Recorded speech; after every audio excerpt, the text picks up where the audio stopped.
Hey everyone. Okay, so before I actually begin the review, just a heads up, because there's going to be no One Piece to review this week, I'm actually going to do a triple feature of Sakamoto Days reviews. So I'm doing a review today, obviously, one tomorrow, and one on Sunday, just to kind of fill in that gap. But just getting into the review though. One of the interesting things to talk about with this chapter is we learned that Boiled and Sakamoto had trained together to be assassins when they were still when they were adopted or working on under the JCC when they were going to school at the JCC. And a couple things to note about this. First off, I like how with the reveal at the end of the chapter of Sakamoto not remembering Boiled's name, that whole flashback sequence, while I'm sure like the baseline events are true, like a lot of how Boiled envisioned it was pretty much all in his head. Like he saw Boiled saw Sakamoto as a rival and a friend, but ultimately, at least from as far as as far as what we can glean from Sakamoto's side of things, they were never really rivals or friends. Like he just kind of Sakamoto was just someone who like Boyle was just someone who Sakamoto was forced to hang around with, and yeah, just the whole like twitch moment of like whole moment where you could see where even though he's wearing glasses, you could practically see his eye twitch when you can still clearly see Boyle's eye twitching when he realized Sakamoto didn't remember him. Like, yeah, that was pretty funny. Um, Second though, and I can't believe I'm just now putting this together, but just like with Don the Don, Sakamoto Days has got to be one of the most absurd rom-com shonen series I've ever read. Like, if we believe what this chapter is telling us, then the whole reason that Boiled is even holding a grudge against Sakamoto isn't that he left the organization, it's just that Sakamoto had more romantic swag than he did. So the fact that Sakamoto is also a married man, you can tell is like probably pissing him off more that more on top of Sakamoto and just combining that with Sakamoto not remembering his name like yeah, Boyle is absolutely pissed.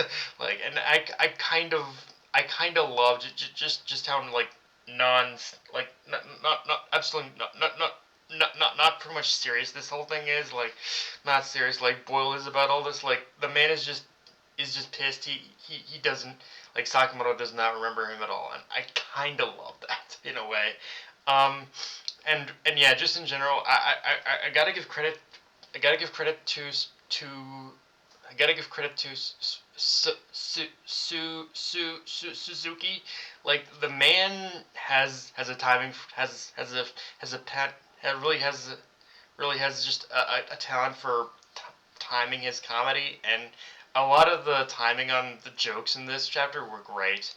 Um, Although okay, with that said, I'm even though the fight with with Sakamoto and Boyle looks fun, the one fight I'm actually fascinated by is the fight with Obiguro versus is is the fight with Obiguro fighting Lu and Shin, like, and how that's gonna play out. Because on one hand, you have Shin who's completely calm and collected, and then you have Lu who's basically blitzed off her ass and using drunken and who's a drunken Tai Chi war machine. So, like, it's the unintentional hilarity and destruction of this fight is practically guaranteed, and I'm already kind of lapping it up. Like I'm loving the setup here of just like and just the duality of how you have Shin who's like the absolute most serious taking this the most seriously even taking this the most seriously even though he's probably having a little bit of fun with it, and then you have Lu who's again blitzed off her ass drunk with drunken Tai Chi. Like it's hilarious. I love it. Um, but in all seriousness, though, I do like how this chapter is giving us kind of a first measure of yeah, this is the caliber of assassins we will be dealing with just from the fact that they both took full force direct hits from our protagonists and are all still standing. Like for however goofy that Boiled and Obiguro are as characters, they are undoubtedly professionals. And honestly, I wouldn't be surprised if Sakamoto is going to be forced into his like lean form in order to defeat Boiled because that lariat was no joke. Um, Although I wouldn't be surprised if Sakamoto did kind of brush it off as well. With that said, though, we do need to talk about Aoi a bit, because while I'm choosing to withhold judgment until we get to the end of this amusement park arc, Aoi is becoming a little bit of a sore spot for me, where seemingly, and that's the key word here, seemingly, she's acting completely oblivious to the real danger going on around her. Now, I'm assuming what's actually what's actually going on here is Aoi does recognize the real danger, and is just putting on a brave front in front of Hannah, so she doesn't give her daughter like the impression or a reason to be scared. And I'm pretty sure that is how Suzuki is playing this. But if that is the case, then it's even more important that Suzuki addresses this in the end of the arc, and it doesn't have to be. It doesn't have to be. And the thing is, I'm not saying he has to address it in like it has to be some big important conversation, but just a small acknowledgement that Aoi knew and is like doing her part in the only way she knows how to as a wife and as Sakamoto's wife to keep her family safe. Like if it's not like if and again, I do more like 99% believe that's what's going on here. But if it's not addressed, then I hate to say it, but this arc is not going to be a good look for Aoi's character. Again, that's only if Suzuki doesn't address this by the end, which I think he more than likely will.